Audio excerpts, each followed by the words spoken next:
আর কি বলবো গুরু, ওর নাকি বিয়ের ফুল ছাগলে খেয়ে ফেলেছে।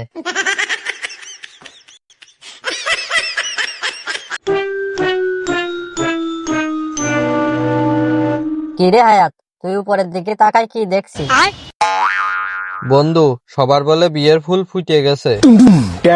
শালার আমার বিয়ের ফুল ফুটবে কবে বুঝতে পারছি না। হঠাৎ তোর এরকম কথা কেন? হঠাৎ বলবো নাতে কি করব?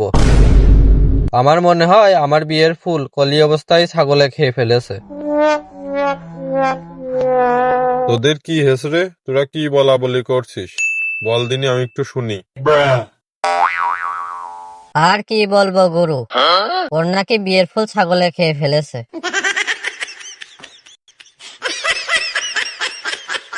তা কোন জায়গার ছাগল এসে তোর বিয়ের ফুল খেয়ে ফেলেছে? তা জানি না আমি, কিন্তু আমি যখনই কোনো মেয়েকে পছন্দ করি 2 দিন পর শুনি তার বিয়ে ঠিক হয়ে গেছে কোথাকার এক টাকলা কাকুর সাথে। তাহলে ছাগলের দোষ দিয়ে লাভ নেই।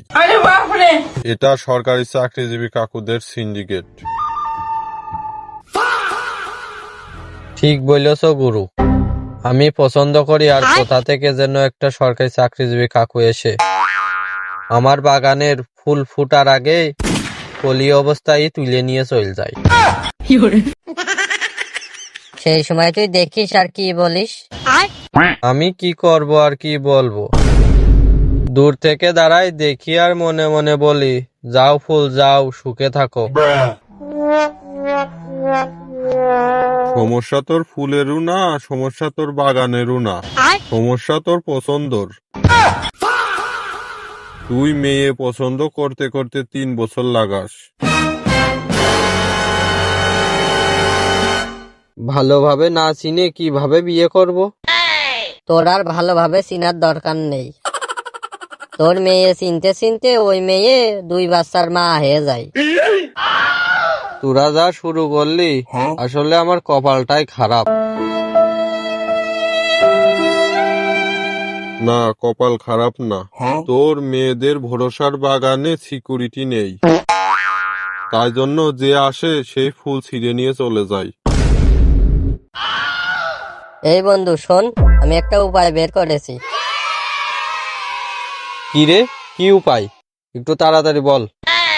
তুই এক কাজ কর, তোর বাগানের সামনে বড় এক সাইনবোর্ডে লিখে দে, এইখানে ছাগল প্রবেশ নিষেধ।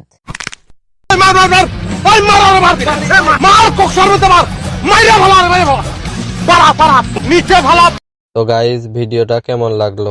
ভালো লাগলে একটা লাইক করে যাবেন আর একটা সুন্দর কমেন্ট করে যাবেন। তো গাইজ, আমার নতুন ফেসবুক পেজ এবং ইউটিউব চ্যানেল সবাই একটু সাপোর্ট করেন। আমি এখানে Bangla 3D animation cartoon video upload করি। তো আল্লাহ হাফেজ, বাই বাই।